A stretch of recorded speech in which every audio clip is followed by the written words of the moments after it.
Chicos, tengan ustedes buen día. Les saluda el profesor Rafael Otazú y el día de hoy vamos a hacer la resolución de la práctica domiciliaria de la lección del uso de la coma y el punto y coma. En la tarea se les había dejado, en primer lugar, coloca las comas donde corresponda e indica el tipo de coma utilizado. Se debíamos leer la expresión y colocar las comas e indicar qué tipo de coma era. En la primera me decía, José Manuel, en un descuido del profesor, aprovechó para copiar en el examen. Acá las comas se ubican después de José Manuel y después de profesor, ¿de acuerdo? En este tipo de coma que hemos colocado, me dice que es una coma incidental. ¿Por qué es incidental? Porque entre el sujeto, que es José Manuel, y el verbo, se ha incluido un elemento adicional que forma parte del predicado y que de cierta manera, si yo lo suprimo, la oración sigue teniendo sentido. Fíjate, José Manuel aprovechó para copiar en el examen. Ahora, este elemento se puede suprimir sin que la oración pierda sentido y no está dando un calificativo o una información adicional de José Manuel, sino que es una parte del predicado que ha cambiado de orden y se ha incrustado entre el verbo y el sujeto. Ese tipo de coma es la coma incidental, ¿de acuerdo?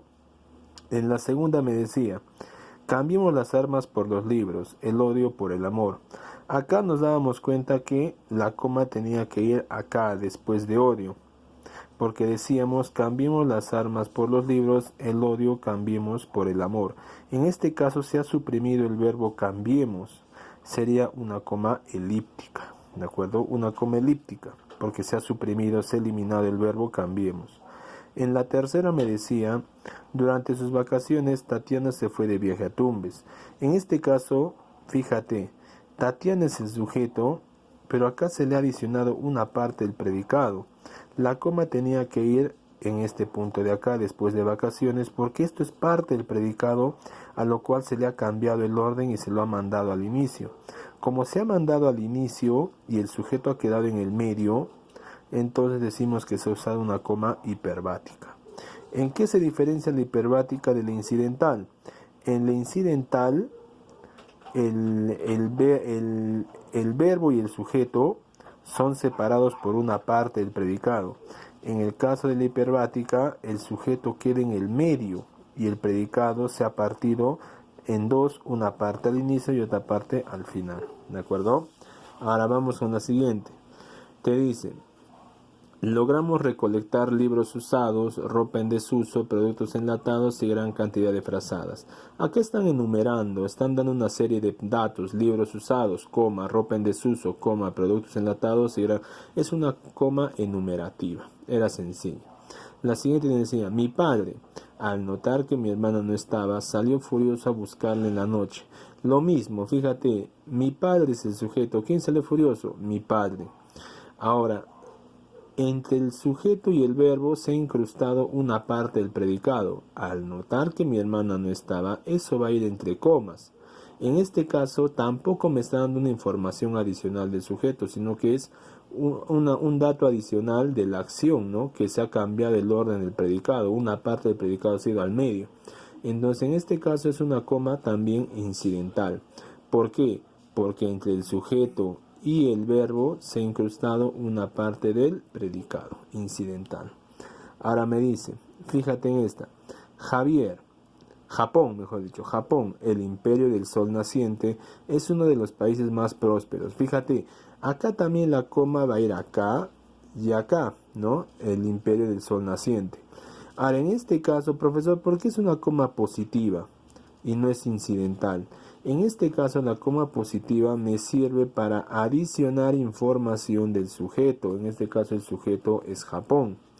¿Y qué información adicional me están dando de Japón? Que Japón es el imperio del sol naciente. Entonces, como es una información adicional de Japón, va a ser una coma apositiva. En este caso, fíjate, al notar que mi hermano no estaba, no es una información adicional de mi padre, por eso es una coma incidental. En este caso, el imperio del sol naciente sí es una información adicional de Japón, por eso es una coma apositiva. La siguiente. Julio es un hombre honrado, generoso, inteligente y decente. Aquí estaba sencillo, ¿no? Honrado, coma, generoso, coma, inteligente y decente. Es una coma enumerativa. Luego teníamos, Las matemáticas, dice el profesor Suárez, son ciencias muy divertidas. Mira, acá pasa lo mismo. Entre el sujeto y el verbo son, que es del verbo ser, son, se ha incluido una afirmación adicional, dice el profesor Suárez.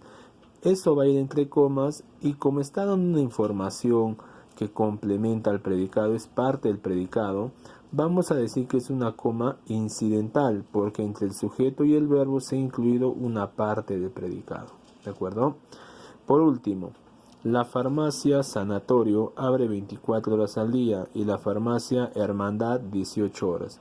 Mira, acá a simple vista te das cuenta que se ha suprimido el verbo abre.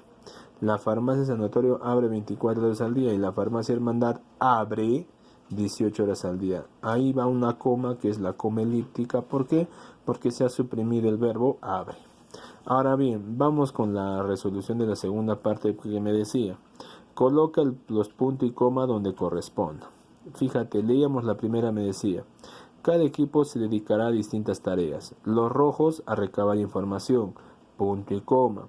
Los blancos a recoger muestras y los azules a hacer registro fotográfico de todo. Si te das cuenta, están enumerando, ¿de acuerdo? Están enumerando las tareas, pero como ya se está usando comas, entonces ya no puede usar coma acá.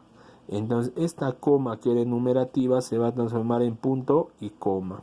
La coma de enumeración, cuando ya hay comas aparte, ya se han usado comas en otros elementos, esa coma se va a convertir en punto y coma. Es una enumeración compleja, por eso va a llevar punto y coma. ¿De acuerdo?